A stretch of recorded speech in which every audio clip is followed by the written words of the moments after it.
you ever stop to wonder if the things you do or say might be pushing people away, but no one's got the guts to tell you?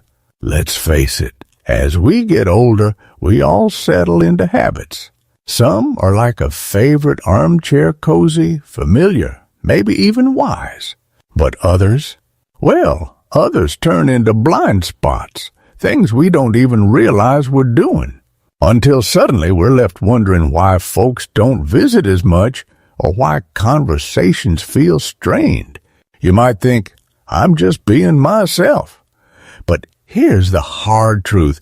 The people around you notice. They might not say it outright, but those little habits, they shape how your family, friends, even strangers see you. Today, we're going to talk about 10 of those. Let's call them awkward habits. Not ugly like a rusty old car, but the kind that chip away at your dignity, leave you feeling isolated, or make others think twice before inviting you over. Now, I'm not here to scold you. Goodness knows I've stumbled into a few of these myself. But sometimes holding up a mirror isn't about shame. It's about asking, is this habit helping me or hurting my connections? All right, let's kick things off with speaking without thinking. Oh, this one's a doozy. Ever let a comment slip out and instantly wish you could stuff it back in? Like telling your neighbor her new garden gnome looks like it survived a tornado. We tell ourselves, I'm just keeping it real. But here's the thing. Truth without tact is like serving steak without a knife. It's gonna leave a mess. Try this. Take a breath. Ask, is this necessary or just noise? Save the straight talk for when it matters, like reminding your grandson to check his oil before a road trip. Next up, wearing outdated or ill-fitting clothes. Now, hold on. I'm not saying you gotta dress like a mannequin at the mall, but if your sweater's so threadbare it's practically see-through, or your shoes look like they've been through a wood chipper, folks notice. Comfort's important, sure, but tossing on a clean shirt that fits or a pair of pants without stains, that whispers, I still respect myself and you. And hey, if this is hitting home, why not hit that subscribe button?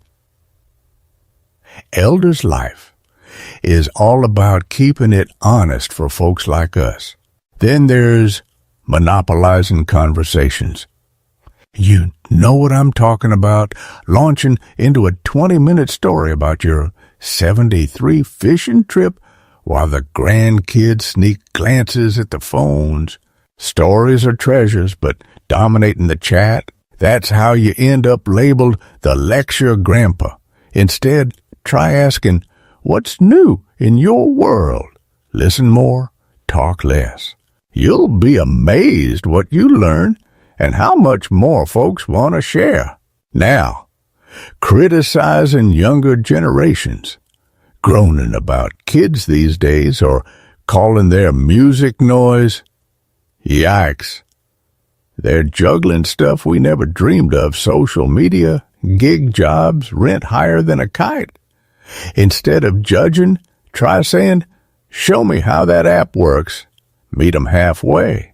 Respect's a 2-lane highway, right?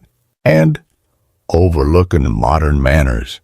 Forgetting to mute your phone at book club or interrupting someone mid-sentence to correct their grammar.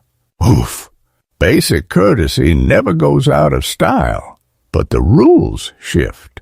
A quick, sorry to jump in or a text instead of calling it dawn.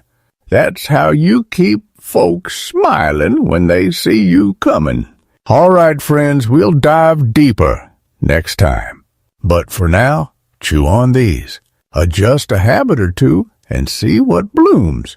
After all, growing old is inevitable, but growing stale, that's a choice.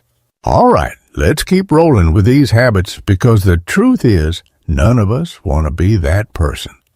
Folks tiptoe around, right? Let's jump into number 6, clinging to old school beliefs. Now, I'm all for tradition, heck.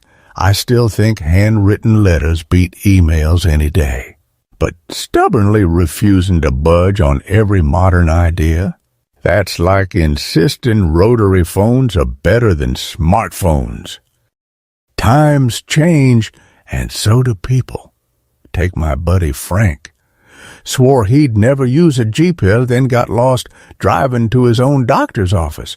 Ended up in a cornfield. The fix? Stay curious. Ask your grandkid to show you how FaceTime works. You don't gotta love it, just try it. Keeps you from fossilizing while the world moves forward. Next up, number 7, moving without consideration for others. Slow walking, no shame in that. We've earned our pace. But hogging the whole grocery aisle while chatty Cathy blocks everyone else? That's how you get death stares, by the cereal boxes. Or parking your cart sideways like you're guarding Fort Knox. Here's the trick. Glance over your shoulder. Scooch over. A simple, go ahead, I'm in no rush makes you a hero, not a hurdle. Same goes for driving signal early. Don't camp in the left lane. Respect's a dance, and we gotta keep stepping. Number 8, telling outdated or insensitive jokes. Oh boy, this one's a landmine. You remember those harmless jokes from the 60s? The ones about mothers-in-law or, well, you know, problem is the world's moved on. What felt funny back then can now sting like a hornet. My rule? If the punchline punches down, toss it. Humor's supposed to connect, not divide. Try sharing a silly story about your dentures. Instead, everyone laughs. Nobody cringes. Now, number 9, leaning on help unnecessarily. Independence is precious. Nobody knows that better than us. But there's a line between asking for a hand and treating your kids like a 24/7 concierge. Can you fix my TV turns into, can you reprogram the thermostat? Then, can you wipe my nose? All right, maybe not that last one, but you get the point. Stretch yourself first. Google it. Watch a YouTube tutorial. Heck, that's why you're here. Save the SOS for stuff that truly stumps you. Pride's fine, but so is self-reliance.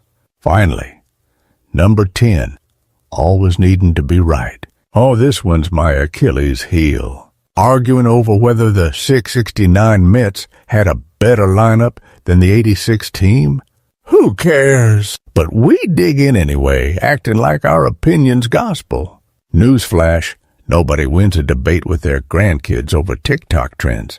Sometimes you might be onto their works wonders. Let others have the last word.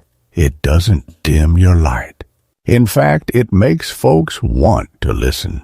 When you do, drop wisdom. All right, friends, we'll wrap things up next time with a few final thoughts and that little disclaimer to keep everything square with YouTube. But for now, chew on these. Maybe pick one habit to soften, like letting someone else win an argument or updating that joke stash. Small steps, big heart, stay sharp. All right, friends, we've covered a lot of ground, haven't we? From loosening filters to fossilizing in our ways, it's clear even the best of us can slip into habits that rub folks the wrong way. But here's the good news. Noticing is half the battle. The rest? Well, that's just tweaking the dial, not rewiring the whole system. Take it from me. I used to argue like a mule about politics at family dinners. Now, I say, let's agree the pie's delicious, and suddenly everyone's smiling. Small shifts, big rewards. Remember, growing older doesn't mean you stop growing up. It's about keeping that heart flexible, even if the knees ain't. So maybe tonight, try one thing different. Laugh at a new joke. Let someone else steer the conversation, or wear that shirt your grandkid bought you. You might just surprise